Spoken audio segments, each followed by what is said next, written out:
Durante más de 2 siglos, hubo un único camino entre el viejo mundo y el nuevo. No era un camino de tierra, no tenía piedras, ni puentes, ni posadas donde descansar. Era una inmensidad de agua, oscura y sin fin, que separaba a los hombres de sus sueños por miles de millas de océano. Y para cruzarlo, solo había una forma: subirse a uno de aquellos colosos de madera y vela y entregar tu destino al mar. Los llamaban galeones. En sus bodegas viajó la mayor fortuna que el mundo había visto jamás.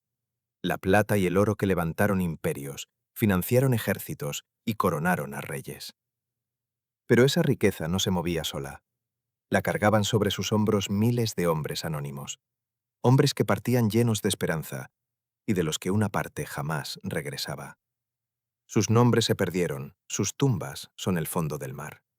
Pero su historia, la de lo que de verdad costaba cruzar aquel océano, sigue aquí, y hoy vas a vivirla en su lugar. Esta es la historia de los galeones y del precio que el mundo prefirió olvidar. Para comprender semejante sacrificio, primero hay que comprender de dónde venían aquellos hombres. ¿De dónde vienes tú? Es la España de los grandes imperios, una potencia que domina territorios en los 4 rincones del planeta. Y sin embargo, en tu aldea nada de esa grandeza se siente. Allí solo hay hambre, barro y un futuro escrito de antemano. Naciste pobre y pobre habrás de morir, igual que tu padre y el padre de tu padre. Hasta que llegan los relatos.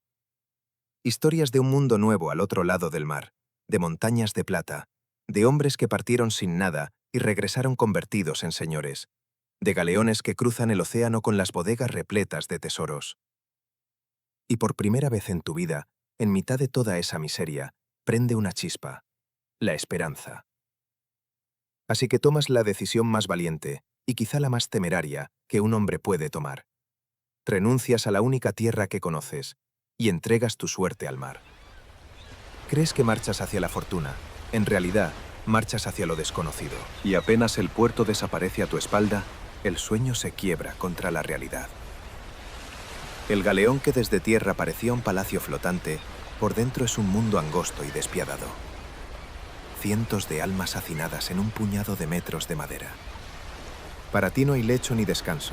Dormirás donde puedas, sobre tablones, entre cuerdas, cajas y mercancía. Lo primero que te golpea es el hedor. Cientos de cuerpos sin apenas agua, animales encerrados, alimentos que comienzan a pudrirse. Un olor espeso que se mete en la garganta y que ya no te abandonará en meses. Lo segundo que te golpea es el mar. En las primeras noches, el vaivén interminable te revuelve las entrañas hasta hacerte creer que la muerte sería un alivio.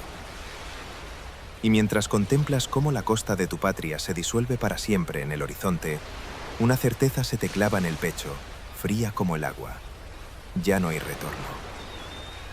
Estás solo, en mitad de la inmensidad, y tu vida entera pende ahora de este frágil casco de madera y de los hombres que lo gobiernan. Los días en alta mar se vuelven eternos, y la existencia a bordo, una prueba sin tregua. Trabajas de sol a sol, y más allá. Izar el velamen, achicar el agua que entra sin descanso, baldear la cubierta, montar guardia en la noche. Quien flaquea, lo paga. La disciplina de un galeón es de hierro, y el capitán empuña sobre ti un poder absoluto, el de la vida y la muerte. Pero ninguna fatiga se compara con el tormento del alimento. Al principio de la travesía aún queda algo digno, mas con las semanas el agua dulce se corrompe, verde y pestilente.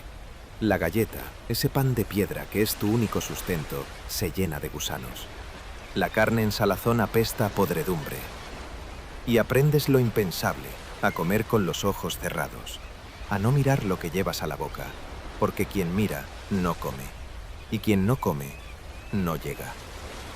Conoces el hambre, conoces la sed, y empiezas a intuir una verdad terrible, que el enemigo más mortal de esta travesía no será la tormenta ni el cañón enemigo.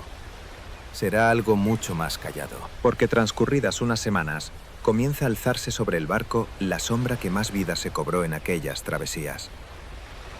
No era el océano, no eran los enemigos, no era el hambre. Era un mal que nadie en aquel tiempo alcanzaba a comprender. Algunos lo culpaban del aire del mar, otros de un castigo divino. Nadie sabía la verdad. Llega despacio, casi en silencio. Un compañero amanece cansado, sin fuerzas en los brazos. Después, las encías comienzan a sangrarle. Brotan manchas oscuras sobre su piel, como sombras que crecen bajo la carne. Los dientes se le aflojan, uno a uno. Y entonces ocurre lo más espantoso de todo. Viejas heridas, cerradas y olvidadas hacía años, vuelven a abrirse solas. Cicatrices que creía curadas se rasgan de nuevo, como si su propio cuerpo se estuviera deshaciendo desde dentro, como si el tiempo retrocediera dentro de él.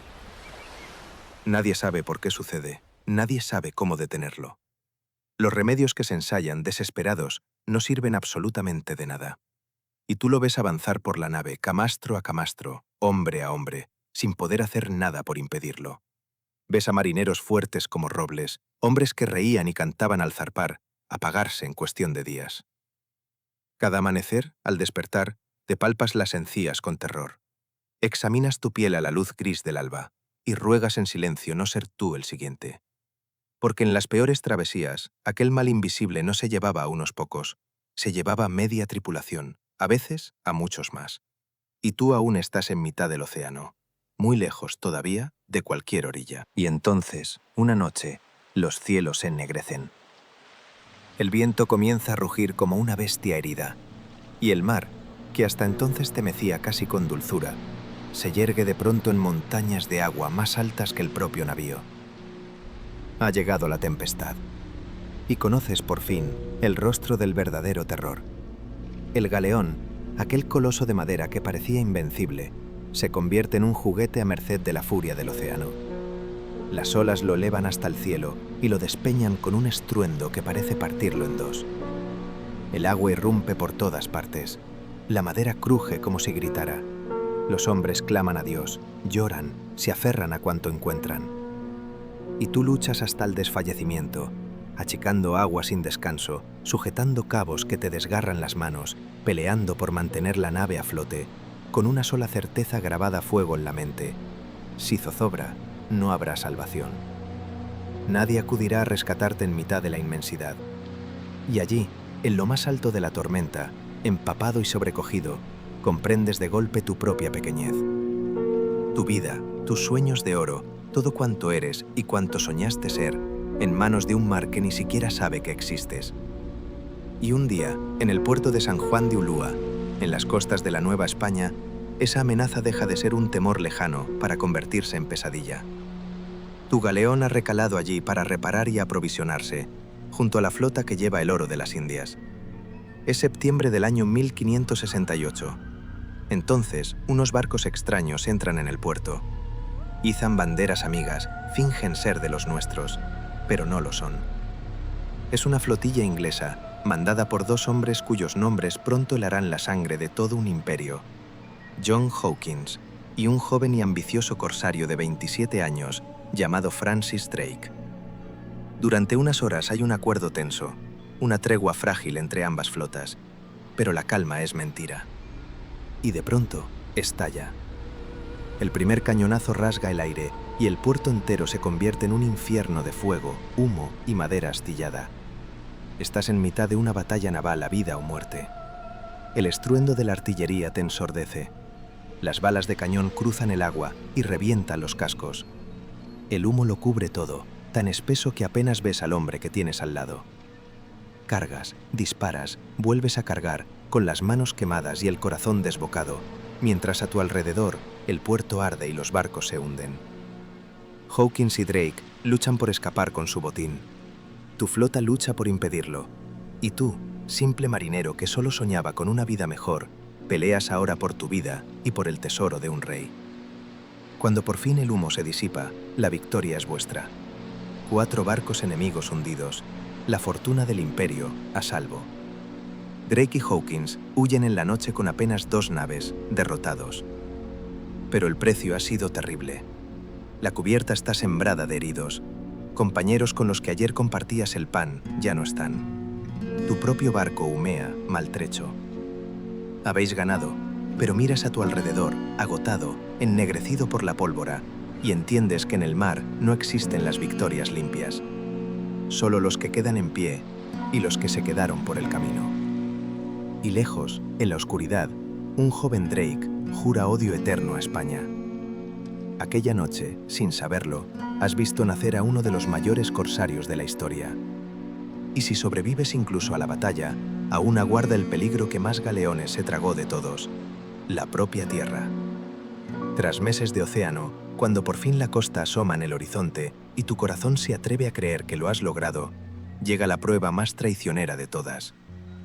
Las aguas que rodean las Indias esconden arrecifes a flor de agua, traidores bancos de arena, tempestades que estallan sin aviso y que han sepultado flotas enteras a la misma vista de la orilla. Incontables hombres que habían vencido al hambre, a la enfermedad, a las tormentas y al fuego enemigo, perdieron la vida a unas pocas millas de su destino cuando ya se creían salvados. El fondo del Caribe es hoy un cementerio de galeones, cargados de tesoros que jamás llegaron a puerto alguno. Y si tú llegas, si te cuentas entre los pocos elegidos que pisan tierra al otro lado del mundo, lo haces consumido, enfermo, marcado para siempre por todo cuanto has visto. Pero vivo. Y en aquella travesía, sobrevivir ya era casi un milagro. Y así regresamos al principio, a aquellos colosos de madera y vela, surcando una inmensidad de agua oscura y sin fin. Porque la historia de los galeones es, en verdad, la historia del precio oculto de los imperios. Durante siglos, el oro y la plata que cruzaron el océano levantaron palacios, financiaron ejércitos y llenaron las arcas de los reyes. Pero aquella fortuna jamás viajó sola. Viajó sobre los hombros y demasiadas veces sobre las vidas de miles de hombres sin nombre. Hombres humildes que lo arriesgaron todo por una sola oportunidad y que en su mayoría no recibieron ni la riqueza que soñaron, ni siquiera una tumba que llevar. Entregaron su vida al mar soñando con algo más. Y a quienes el mundo, durante demasiado tiempo, prefirió olvidar.